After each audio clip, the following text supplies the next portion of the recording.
ये वीडियो खासकर महिलाओं के लिए है। उन्हें ये जानने का हक जरूर है कि आखिर किसके शाप की वजह से उन्हें हर महीने पीरियड्स के दर्द से गुजरना पड़ता है। क्यों होते हैं उन्हें हर महीने 5 दिन तक पीरियड्स? क्या सनातन धर्म से जुड़ी कोई ऐसी घटना है जिसके बाद से शुरू हो गए महिलाओं को पीरियड्स? आखिर क्यों इंद्र देवता ने दिया औरतों को ऐसा कष्ट? आज सनातन सदगुरु में हम आपको सनातन धर्म की एक ऐसी घटना के बारे में बताने जा रहे हैं जिसका कनेक्शन संसार की हर एक उस महिला से है जिन्हें पीरियड्स के दर्द से गुजरना पड़ता है। ये कहानी भगवत महापुराण में दी गई है। एक बार इंद्रदेव ने अपने ही गुरु बृहस्पति जी का अपमान कर दिया था। इस अपमान को गुरु बृहस्पति सह न सके और वो देवलोक छोड़कर चले गए थे। जब एक विद्वान किसी राज्य को छोड़कर चला जाता है तो उसका राजा किसी भी तरह का अच्छा फैसला नहीं ले पाता है। ये तो आप जानते ही हैं। तो जैसे ही बृहस्पति देव ने देवलोक का त्याग किया, इसका फायदा उठाकर दैत्यों ने देवलोक पर आक्रमण कर दिया। तब ऐसे में अकेले पड़ चुके देवराज इंद्र ने अपने गुरु के रूप में प्रजापति त्वष्टा के पुत्र और 3 सिर वाले विश्वरूप को अपना गुरु बनाकर इस युद्ध को लड़ने का प्लान बनाया था। अब 3 सिर वाले गुरु विश्वरूप भी एक महान शक्तिशाली ऋषि थे। उन्होंने दैत्यों के हमले से बचने के लिए इंद्रदेव को नारायण कवच दिया, जिसके प्रभाव से इंद्र ने देवताओं की सेना लेकर दैत्यों को पराजित कर दिया। अब विश्वरूप देवताओं के लिए गुरु बृहस्पति की तरह एक जरूरी सलाहकार बन चुके थे, जिनकी सहायता से इंद्र कभी भी दैत्यों की सेना को पराजित कर सकते थे। लेकिन विश्वरूप के बारे में देवताओं को एक राज नहीं पता था कि विश्वरूप की माता एक असुर स्त्री थी।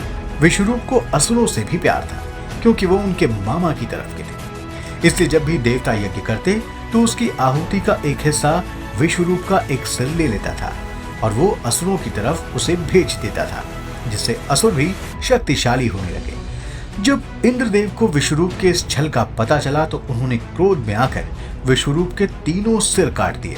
हालांकि इंद्रदेव ने विश्वरूप का वध कर देवताओं और मनुष्यों को असुरों से बचाने का कार्य किया था, लेकिन विश्वरूप के पिता त्वष्टा एक ब्राह्मण ऋषि थे, इसलिए विश्वरूप भी एक ब्राह्मण ही थे।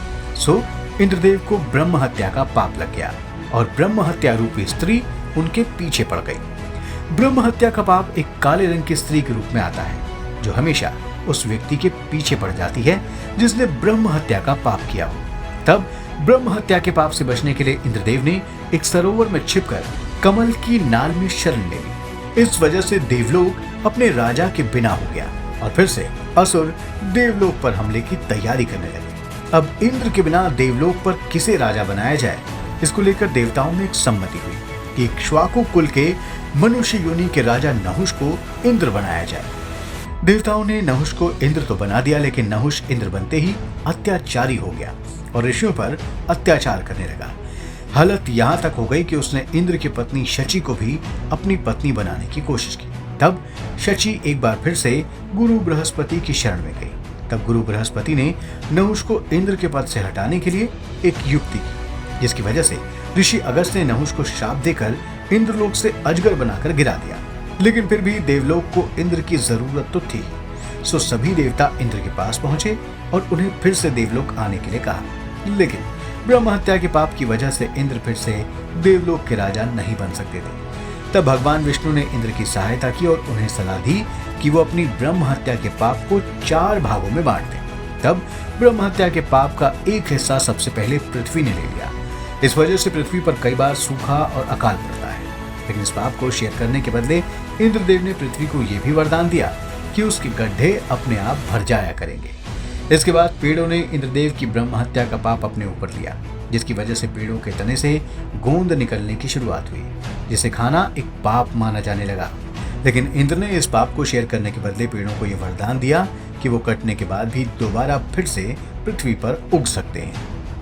तीसरा शेयर जल ने लिया। इसी पाप की वजह से पानी में काई जमने की समस्या की शुरुआत हुई। लेकिन इंद्र ने इस पाप को शेयर करने के बदले जल को यह वरदान दिया कि वो किसी भी वस्तु को पवित्र कर सकती है। इसलिए आज हम किसी भी चीज को पवित्र करने के लिए उसे जल से धोते हैं। आखिरी हिस्सा संसार की महिलाओं ने लिया। ब्रह्म हत्या के 4थाई भाग को शेयर करने के बदले उन्हें पीरियड्स के दर्द से गुजरना होता है। लेकिन इंद्रदेव ने संसार की सभी स्त्रियों को एक वरदान भी दिया कि उन्हें अपने बच्चे के जन्म के वक्त कितनी भी प्रसव पीड़ा हो, वो उसे जरूर सह लेंगी। तो दोस्तों, इसके बाद से ही स्त्रियों को हर महीने पीरियड्स के दौर से गुजरना होता है और अपने बच्चे को जन्म देने के वक्त होने वाली प्रसव पीड़ा चाहे कितनी भी हो, वो उसे सह लेती हैं। अक्सर लोग ये कहते हैं कि पीरियड्स के दौरान स्त्रियां अशुद्ध हो जाती हैं, लेकिन ये कोई शाश्वत सत्य नहीं है। भारत के ही कई इलाकों में जब किसी बच्ची को पहली बार पीरियड्स आते हैं तो इसे शुभ मानकर उसकी पूजा की जाती है। आंध्र प्रदेश में, कर्नाटक में, असम, तमिलनाडु और उड़ीसा में ऐसा माना जाता है कि जब लड़की को पहली बार पीरियड्स आते हैं तो उसे पूर्ण स्त्री बनने का सौभाग्य प्राप्त होता है और इसको लेकर वहां उस लड़की का सम्मान किया जाता है और उसकी पूजा की जाती है। तो मुझे उम्मीद है कि महिलाओं को ये वीडियो जरूर अच्छी लगी होगी, लेकिन मेरा सभी से निवेदन है कि इस वीडियो को लाइक करें, हमारे चैनल को सब्सक्राइब करें और वीडियो को ज्यादा से ज्यादा लोगों तक शेयर भी करें। आखिर तक हमारे इस वीडियो को देखने के लिए आपका बहुत बहुत धन्यवाद।